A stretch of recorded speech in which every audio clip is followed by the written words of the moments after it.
He moved through life as a man who understood that the true battlefield was never the one shaped by swords, rivalries, or the noise of external conflict. It lived inside him, in the silent spaces where no other eyes could witness the war being fought. Every victory he achieved began first as a decision forged in those invisible chambers, and every failure he had ever tasted was born long before the world could see its shadow. He realized early on that negative thoughts did not erupt like storms. They seeped in slowly, drifting through the cracks of routine, disguising themselves as harmless reflections until they wrapped around everything with suffocating subtlety. He noticed that most men blamed the world, blamed circumstance, blamed fate, but never recognized that the first and most devastating defeat happened in the mind, long before any external blow was struck. And so he became a student of his own mind, not with the softness of introspection, but with the cold precision of a strategist who inspects every wall of his fortress. He examined the gates, the corridors, the shadows where treachery might hide, treating every thought as either a loyal protector or a potential traitor waiting for the right moment to open the doors to ruin. He understood that the very structure of one's thinking determined the destiny of one's life. A single undisciplined thought could become a spark that set fire to the halls of the inner kingdom, while a disciplined idea, sharpened and reinforced, could become the cornerstone upon which empires of ambition were built. And so he moved each day with calculated awareness, knowing that the fate of his entire being depended on which thoughts he allowed to rule.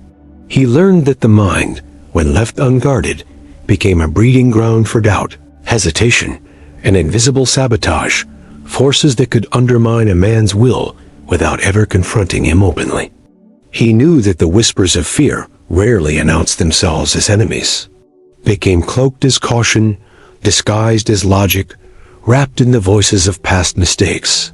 Thus, he held vigil over his internal world with the vigilance of a commander who understands that threats often arise not from distant lands, but from inside the walls themselves. Because of this, he no longer saw mental discipline as an option or a luxury. It became his armor, his shield, his greatest advantage in a world where those who fail to rule their own minds are inevitably ruled by them. Each morning, before his feet even touched the ground, he understood that the siege had already begun, for the mind never slept even when the body rested. Thoughts moved in the dark, like infiltrators studying weak points along the walls, testing the gates, waiting for the moment when vigilance faded. He knew that the enemy did not arrive with banners raised, or with the roar of armies. It appeared disguised as harmless reflections, gentle suggestions, subtle conclusions that seemed reasonable, but carried poison beneath their surface. These whispers did not demand attention. They seduced it. They wrapped themselves in memories of past failures, in fears inherited from those who had never conquered anything, in the echoes of old defeats that still lingered like ghosts in unlit corridors. And so he lived with the awareness that every dawn was a renewal of war, not against the world outside, but against the unseen movements within his own thoughts, movements that sought not to strike violently, but to quietly persuade him to shrink. He recognized them by their effect, not by their words. A slowing pulse, a quiet hesitation, a shrinking ambition that arrived with the gentleness of a sigh, yet carried the force of a blade pressed against the future he intended to build. He learned to examine these mental intrusions with the harsh scrutiny of a ruler interrogating prisoners after a failed coup. He did not allow a single doubt to speak freely without first demanding its origin. Where had it come from? Was it born from logic or born from fear? Did it arise from strategy or from a desire to retreat? Many thoughts, when held under such questioning, confessed their falseness. Some revealed themselves as suggestions planted long ago by people whose own fears had shaped their destinies.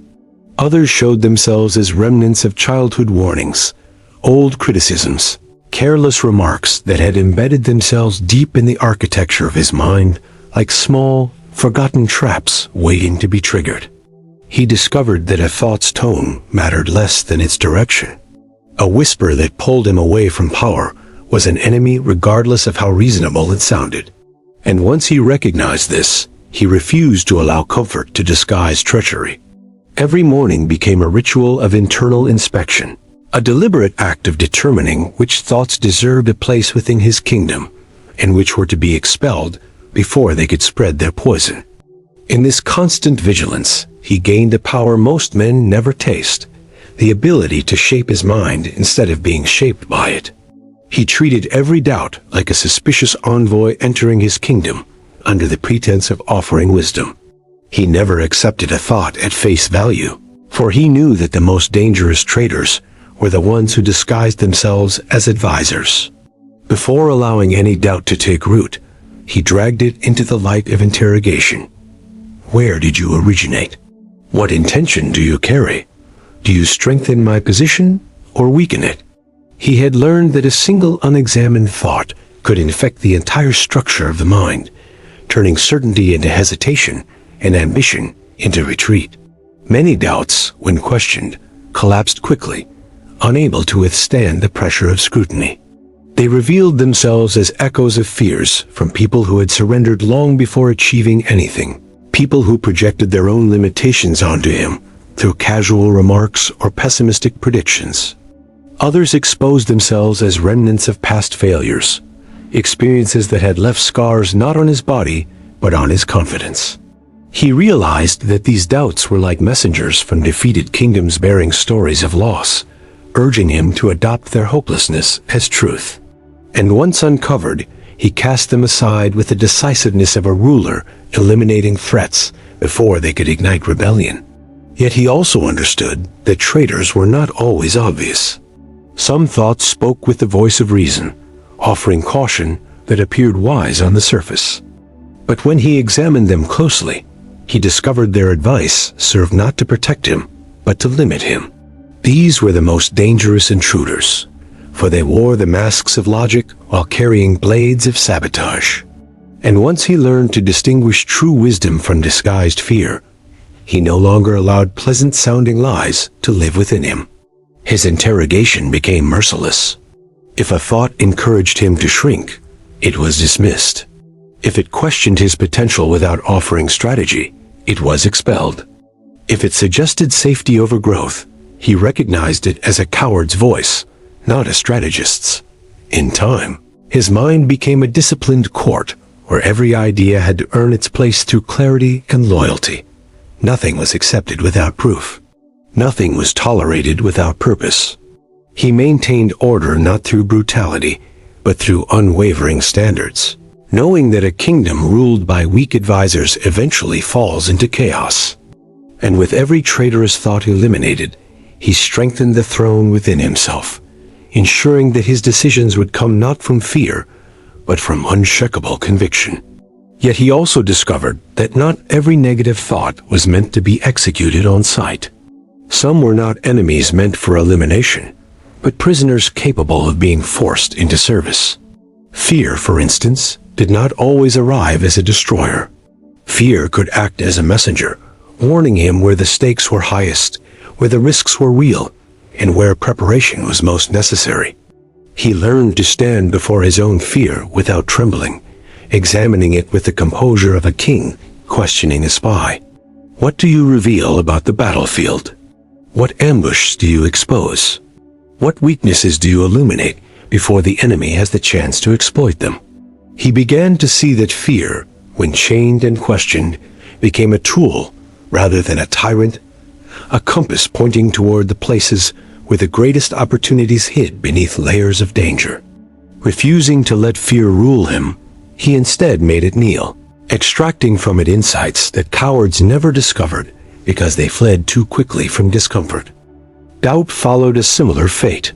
Once he had viewed doubt as a threat that weakened his resolve, but through discipline he learned that doubt could be transformed into a cold advisor, one that inspected his strategies with unforgiving precision. Doubt revealed blind spots, structural weaknesses, and gaps in preparation that confidence alone could never expose. When commanded properly, doubt strengthened him, ensuring that when he stepped forward, he did so with a plan fortified against collapse. Anger, too, was reshaped, not allowed to burn wildly as an uncontrollable blaze, but forged into a narrow flame that fueled discipline and relentless pursuit. He understood that the undisciplined man sees anger as corruption, but the strategic man sees anger as energy waiting to be directed. And so he learned the rare art of transforming inner shadows into servants.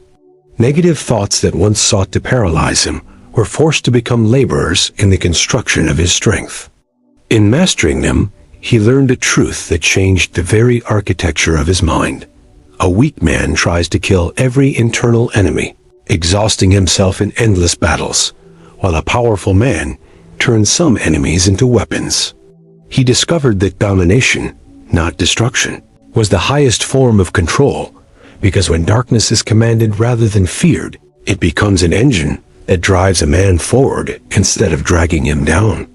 He learned that perception was not a passive window through which the world was viewed, but a lens crafted by discipline, sharpened or distorted by the mind that held it. Two men could face the same obstacle, one collapsing beneath its weight while the other rose, because he understood that difficulty was not a barrier, but a summons. He recognized early that reality did not bend to circumstance, it bent to interpretation. A problem seen as doom became paralysis. The same problem seen as opportunity became momentum. And so, he trained his perception with the precision of a craftsman shaping steel. He refused to let the world dictate how he should interpret its challenges. Instead, he seized control of meaning itself, understanding that whoever shapes the meaning of an event shapes its outcome. He saw clearly that most people surrendered this power without resistance. They accepted the interpretations given to them by fearful families, defeated friends, or societies conditioned to shrink from adversity. But he refused these inherited lenses. He discarded interpretations rooted in limitation, replacing them with perspectives forged from strength, ambition, and strategy. He realized that the world constantly delivered its own interpretations, dressed as truth warnings meant to shrink, him disguised as realism, doubts disguised as caution, ceilings disguised as wisdom. But when he examined these perspectives closely, he saw they were crafted to keep masses obedient, predictable, and small. He recognized that accepting another person's interpretation was equivalent to handing over the throne of his mind. So he created a rule as sharp as a blade. No perception was allowed to live within him unless it increased his power.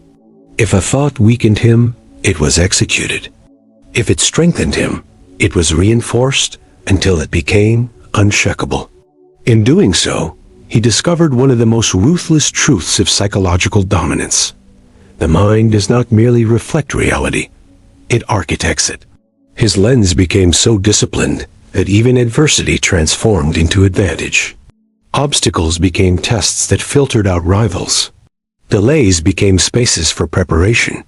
Hardship became the crucible that sharpened him while breaking weaker men.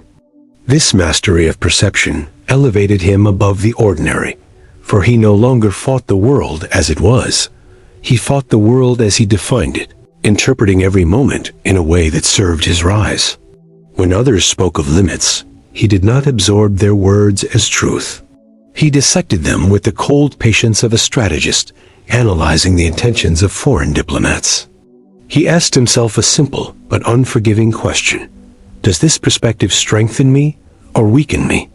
If it weakened him even by a fraction, it was dismissed as psychological sabotage. He recognized that those who warned him to be realistic were often prisoners of their own failures, seeking to recruit him into the same captivity that had defined their lives. They spoke from fear, not insight. They preached caution not out of wisdom, but out of resignation, and he refused to inherit their boundaries. Instead, he chose to inherit only the interpretations that expanded his potential. When a challenge rose before him, he examined it not from the position of someone seeking escape, but from the perspective of someone searching for leverage. He learned that every scenario held two meanings, one that paralyzed and one that empowered. and he chose every single time the meaning that fortified his resolve. In doing so, he became a man whose perception served him like armor, deflecting the arrows of pessimism that shattered lesser minds. He discovered that the world was filled with invisible prisons built from borrowed interpretations. People lived inside cages of belief that weren't even their own limitations handed to them by families who feared risk, friends who never dared to climb, mentors who mistook their failures for universal truth. These cages had no bars, only ideas. Yet they trapped millions more effectively than iron ever could. But he refused to step into them. He refused to accept any perspective that did not sharpen him. For him, a thought was allowed to exist only if it pushed him toward greater capacity. And through this selective process, his mind became a vast kingdom free of inherited ceilings. Instead of living in a prison disguised as practicality, he built mental architecture modeled after ambition. The world insisted that difficulty meant danger. He interpreted difficulty as destiny. The world insisted that setbacks were signs of failure. He interpreted setbacks as rehearsals for greater victories. By mastering the meaning of his experiences, he mastered the direction of his life. His mind became a sovereign territory, governed not by fear, not by tradition, not by the noise of the unaccomplished, but by a single law. Only perceptions that strengthen him may stay. This law became his shield, his compass, and his most lethal weapon in a world where most men sabotage themselves long before their enemies ever have the chance. Strategy became the foundation upon which he built every movement, replacing emotion as the governing force of his actions. He understood that emotion was unstable, shifting like a tide, unpredictable, and often carrying a man into choices that betrayed his long-term intentions.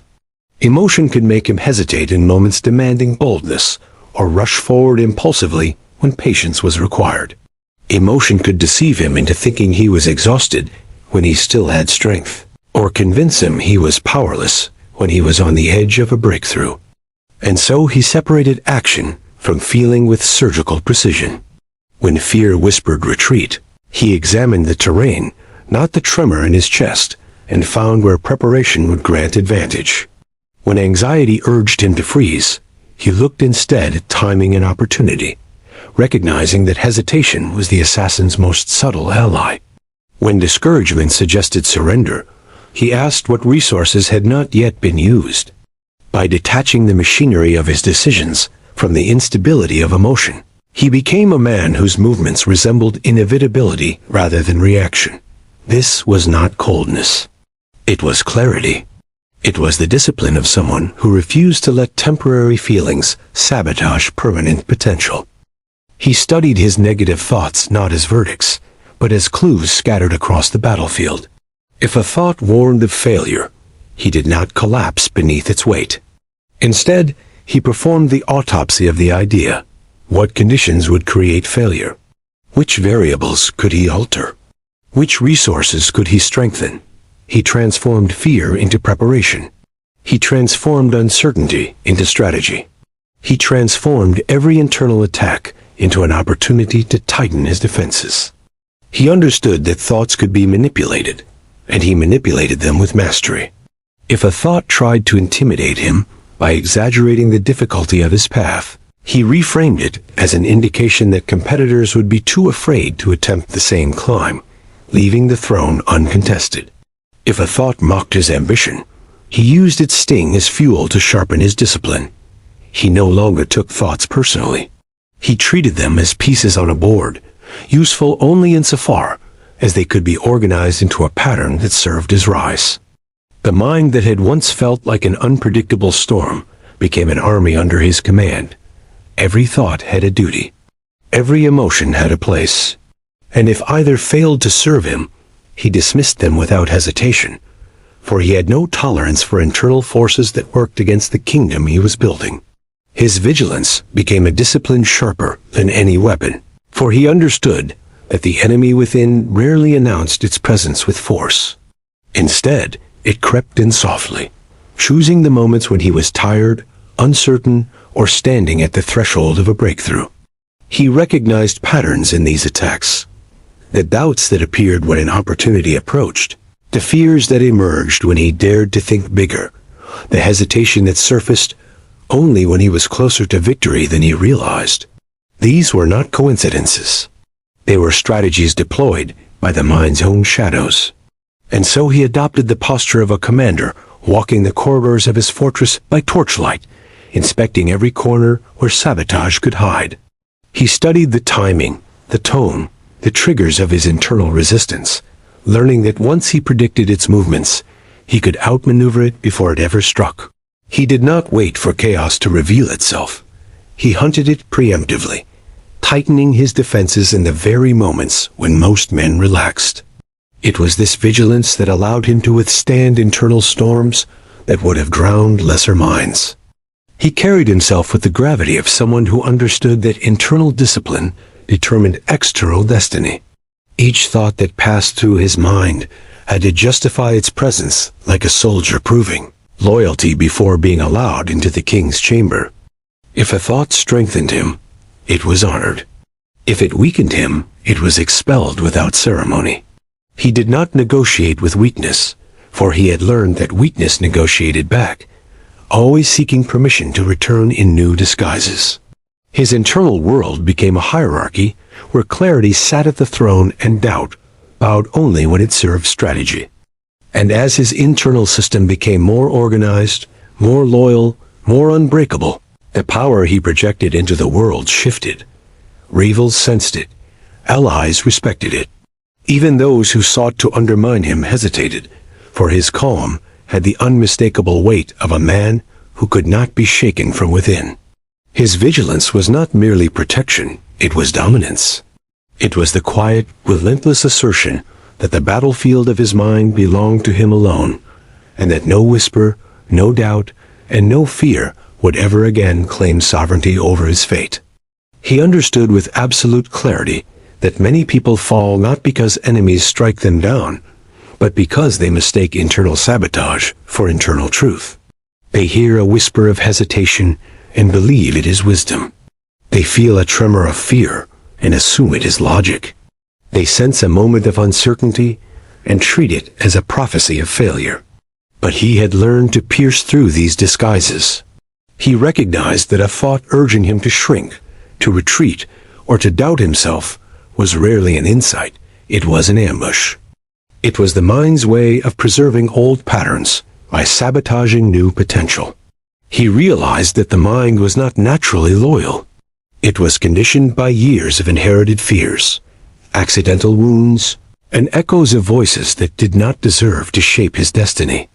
And so he created a law within himself.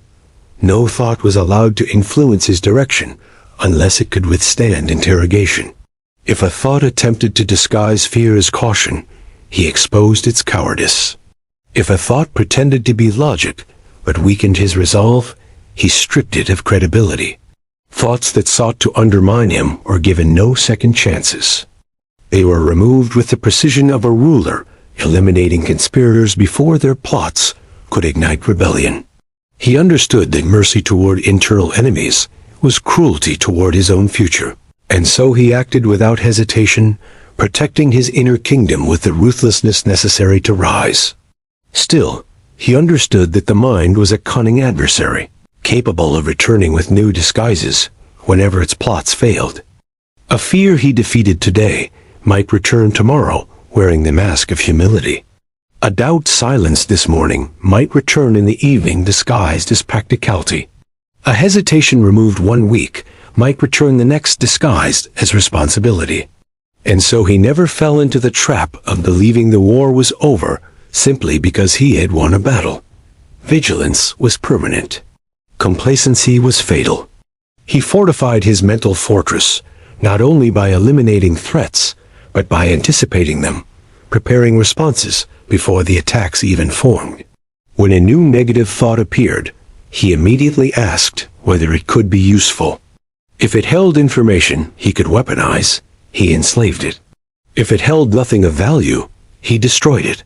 In doing so, he transformed internal chaos into a structured system where every thought had a defined place, either as a soldier serving his rise, or as an enemy executed before it could disrupt his path.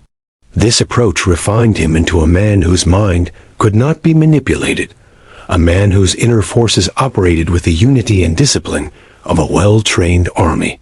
While others were ruled by the unpredictable storms of emotion, he ruled himself with unwavering command. His internal world obeyed him, and because of that, the external world began to bend as well. He rose into a version of himself that most men never meet, because he finally understood that inner chaos is the architect of outer defeat. A man who cannot command his own thoughts will soon watch his life reflect that disorder. As opportunities slip away, relationships deteriorate, ambitions wither, and potential rots inside him like an unclaimed inheritance. But a man who rules his mind with discipline becomes someone the world cannot easily shake. He learned that mastery did not come from silencing every shadow, but from commanding the shadows themselves. The thoughts that once attacked him now protected him. The fears that once restrained him now prepared him. The doubts that once crippled him now strengthened his strategies. His internal kingdom, once vulnerable to the smallest whisper, now stood fortified behind gates of unwavering clarity. He no longer questioned whether he could rise. He questioned only how far he was willing to go. And as he moved through the world, others sensed something different in aura, a calm intensity, a presence that suggested a man who had already fought and won the war that others were still barely beginning to understand. He did not live as someone hoping for victory. He lived as someone who had already secured it within, knowing that the outer world merely mirrors the sovereign power of a disciplined mind. And so his final message was carved not in monuments or banners, but in the quiet authority of a life transformed. The mind is a fortress, and every thought is either a soldier or a traitor. Allow the traitors to live, and they will open the gates from within. Command the soldiers, and nothing outside can conquer you. Victory begins where no one can see it, in the silent choices of thought, in the ruthless discipline of perception, in the relentless shaping of meaning. The world will continue to offer reasons to shrink, reasons to fear, reasons to doubt, but you must decide which voice rules your throne. You must choose whether your mind becomes a kingdom ruled by power or a prison ruled by sabotage. And in this choice lies the difference between a life conquered by hesitation and a life carved by strategy. If you found strength, clarity, or awakening in these words, then step fully into your role as ruler of your own mind. Subscribe for more teachings forged in discipline, strategy, and the cold precision of Machiavellian mastery, and leave your thoughts below so this message can meet the next warrior who needs it. If you're ready to take these strategies beyond theory, check the pinned comment. The link I left there is the next step to becoming truly untouchable.